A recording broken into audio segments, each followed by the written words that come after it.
Bonjour et bienvenue dans la suite de cet apprentissage de Premiere Pro, Creative Cloud, la version 2014 de Premiere Pro. On va s'intéresser aujourd'hui aux vitesses des clips et au changement de vitesse des éléments dans notre montage.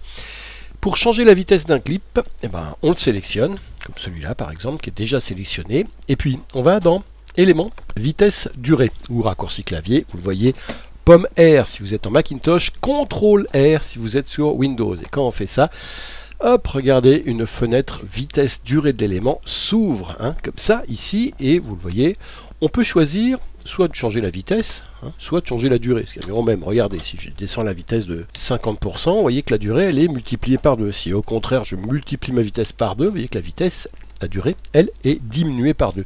Je peux aussi dire, par exemple, ici, regardez, que j'augmente ma durée, auquel cas la vitesse va descendre, ou si je veux choisir une durée fixe, par exemple, si je veux que ça fasse 8 secondes pile, je tape 8 avec un petit point derrière, et je, hop, return, et hop, ça va durer 8 secondes. Regardez, si je réouvre ma ici vitesse, 8 secondes, c'est une vitesse de 212,5%. On peut aussi inverser le clip, quelle que soit sa vitesse d'ailleurs, ça peut être, on va choisir une vitesse de 200%. Ici, voilà, j'ai accéléré mon clip, mais je peux aussi l'inverser, c'est-à-dire le faire aller en marche arrière, mais à vitesse de 200%. Et si je fais OK, regardez ce que ça donne. J'ai un clip où le camion va, il me faut un petit rendu, il recule ici en accéléré. Hop, vous voyez ici, boum, boum, boum, boum, boum, voilà. Hop, je rouvre mon ici. On peut aussi choisir de conserver ou non la hauteur du son. Ça peut être utile parce que c'est vrai que quand on accélère un son, ce qui est le cas là, le bruit derrière, il est accéléré également par 2 et ça change la hauteur ou pas si on clique ici. Ce qui fait qu'on a, écoutez, regardez ici. En plus, je suis à l'envers là, donc c'est pas terrible au niveau son, mais si on le remet dans le sens normal, donc on enlève le inversé et qu'on fait conserver la hauteur du son, on va écouter ce que ça donne.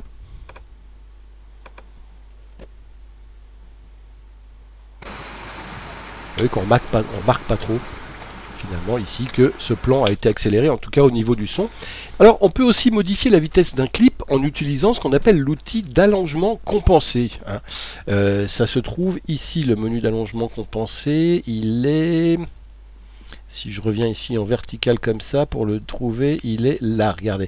L'outil d'allongement compensé, son raccourci, c'est R, qu'on soit en Mac ou en Windows. Si je prends cet outil-là, regardez, et que je prends ce clip-là, lorsque cet outil est actif, si je change la longueur du clip dans la timeline, cela ne touche pas au point d'entrée et de sortie, ça ajuste la vitesse du clip à sa taille. Là par exemple, vous voyez, hop, je l'ai rallongé, ma vitesse du coup, elle a descendu. Si je l'allonge encore, je suis à 100%, là c'était ma longueur de départ. Si je l'allonge encore, regardez, cette fois-ci le clip il est ralenti. Si par contre je le raccourcis, la vitesse elle se rallonge. Ici je suis à 400 et quelques pourcents. Alors ça c'est très bien, à part que quand on est sur un clip au milieu, regardez ici, si je veux effectivement raccourcir ce clip, donc augmenter sa vitesse, tout va bien, mais si je veux l'allonger, je suis bloqué là, quand je cogne sur le plan suivant, je ne peux plus l'allonger. Alors comment je veux faire si je veux effectivement allonger ce clip, c'est-à-dire en fait descendre sa vitesse, le ralentir? Là je suis un peu bloqué avec cette technique là, et dans ce cas là il faut que je repasse par l'outil vitesse, j'ai que ce choix là, et cette fois-ci je clique sur propagation, décalage des éléments de fin, et là vous allez voir qu'une fois que j'ai fait ça, si je fais par exemple 50%, hop, regardez, si je fais OK, pouf, vous voyez ici que ça pousse tout ce qu'il y a derrière. Donc la limite de l'outil ici d'allongement compensé, c'est effectivement quand on travaille au milieu d'un clip et on veut pousser ce qu'il y a derrière. De la même manière ici, si je travaille avec cet outil là, pomme R, regardez, si je fais 125, 150%, hop, regardez, les éléments, hop, je ne laisserai pas de gap, alors qu'auparavant, si je n'avais pas mis ici le propagation, si je n'avais pas cliqué sur propagation, je repasse pour mon outil flèche ici, je reprends ce clip ici, je fais pomme R ici, et ce clip je vais le remettre en vitesse normale à 100%. Ok, regardez ce qui se passe ici, il m'a laissé un gap. Je fais undo, je refais la même chose, je mets ici je repassais à 100%, mais cette fois-ci je clique sur propagation décalage des éléments de fin et ça va décaler les éléments de fin, pouf, pour qu'ils viennent coller ici. Vous voyez, donc si on est en plein montage ici et qu'on ne veut pas laisser de gap de trou, il faut bien penser dans la fenêtre de vitesse à cliquer sur propagation décalage des éléments de fin. C'est à ça que sert cette petite case ici.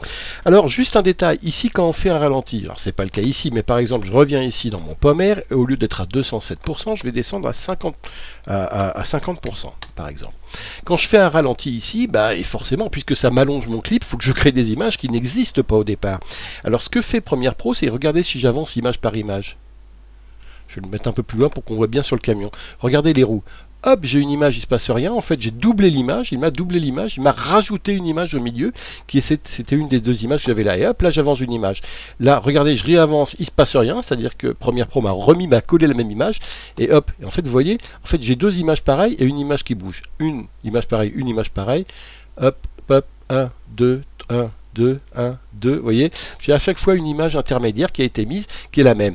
Ce qui fait que quand on regarde un mouvement comme ça peut paraître un peu saccadé. Regardez, on voit que c'est un peu saccadé, que ça manque de fluidité ici. Évidemment, j'ai deux images qui sont les mêmes et après, à chaque fois, vous voyez, je retrouve deux images pareilles et pouf, j'avance d'un truc. Si je veux avoir quelque chose de plus fluide, j'ai une solution. Je vais regarder ici dans Éléments, Options vidéo, et là, je fais fusion d'images. Alors, j'applique ce fusion d'images ici et regardez maintenant. J'ai une image intermédiaire qui est le mélange de l'image de gauche et de droite. Regardez, on voit, c'est un peu flou comme ça, hein, mais c'est les mélanges des deux images qui est au milieu. Au lieu que ce soit une image de gauche qui soit répétée deux fois et ensuite la suivante deux fois, là j'ai une image intermédiaire qui est créée à partir du mélange de deux images. Et l'air de rien, quand je regarde, c'est beaucoup plus fluide comme ça, vous voyez, que ça ne l'était auparavant. Donc pensez toujours quand on est dans les ralentis à mettre l'élément option vidéo ici, donc séquence élément option vidéo, fusion d'image. J'ai pas de raccourci clavier, mais je peux en créer si je veux. Alors, ce même petit menu ici, on peut s'en servir pour autre chose ici. On peut s'en servir pour faire des arrêts sur image. Alors, l'arrêt pour image, regardez, si je fais ici, regardez où est ma tête de lecture. Vous voyez la position du camion. Si je fais un ajouter l'arrêt sur l'image, regardez ce que ça fait. Ça fait, hop, l'image elle est frisée à partir d'où était la tête ici. C'est-à-dire que maintenant, jusqu'à la fin de mon clip, ici, si je fais undo ici et que je recommence, cette fois-ci le clip il est là. Regardez, si je fais élément, option vidéo, ajouter l'arrêt sur image, pof, ça casse ici mon clip en deux et jusqu'à la fin de l'image c'est remplacé par l'image sur laquelle j'étais là, sur laquelle était ma tête de lecture. Je fais un pomme Z encore une fois pour essayer, pour montrer d'autres options, toujours avec la même chose. Ici aussi, alors je peux accéder ici ou alors je peux faire clic droit pour aller plus vite sur l'élément. Et là je vais faire, cette fois-ci au lieu de faire ajouter l'arrêt sur image, je vais faire option d'arrêt sur image. Et quand je fais option d'arrêt sur image, j'ai une petite fenêtre qui s'ouvre. Et en fait là on peut remplacer l'ensemble du clip et pas simplement la fin du clip par rapport à où était la tête. L'ensemble de ce clip, je peux le remplacer soit en cliquant sur arrêt sur, ici sur temps ou tête de lecture, ça va me le remplacer en fait les deux par l'image sur laquelle je suis actuellement. Voilà, donc regardez si je fais OK, tout mon clip est remplacé par cette image là. Soit si je fais undo ici et si je refais clic droit, option d'arrêt sur image, je peux dire que je vais mettre une image arrêtée qui va être celle de l'image d'entrée de ce clip. Hop, regardez, si je fais ça, c'est l'image d'entrée du début de clip qui a été collée partout, avant que le camion n'entre. Soit ça peut être aussi l'image de sortie, je ne vous fais pas, mais regardez, option d'arrêt sur image, si je fais ici, si je choisis point de sortie, c'est l'image de sortie. Et il y a un dernier petit truc qu'on peut régler ici, c'est figer les filtres. Ça veut dire quoi ici? Ça veut dire qu'en fait, si j'ai un filtre avec une animation, un filtre animé qui est là sur l'image, on peut choisir ou non de figer le filtre en même temps qu'on fige l'image. C'est-à-dire, soit je fige le filtre, et donc si j'ai une colorimétrie qui change, j'aurai une image qui ne bougera pas. Si je ne fige pas le filtre, j'aurai une image arrêtée, mais dont la couleur, la colorimétrie peut varier selon ce que j'ai mis comme filtre. Voilà à quoi sert ce petit figer le filtre ou pas. Et vous le voyez ici, ça définit la tête de lecture, l'image sur laquelle je suis dans le clip, et pour savoir exactement si je veux repérer une image précise pour faire mon image arrêtée. Voilà, je fais annuler ici parce que j'ai pas envie de remplacer. On s'arrête ici pour ce tutoriel et on reprendra dans le prochain tutoriel. Là, on verra cette fois-ci comment faire des segments de vitesse et des vitesses variables. Pour le moment, on s'est contenté de voir comment on accélérait ou on ralentissait ou on figeait l'ensemble d'un clip. Merci et à bientôt dans un prochain tutoriel.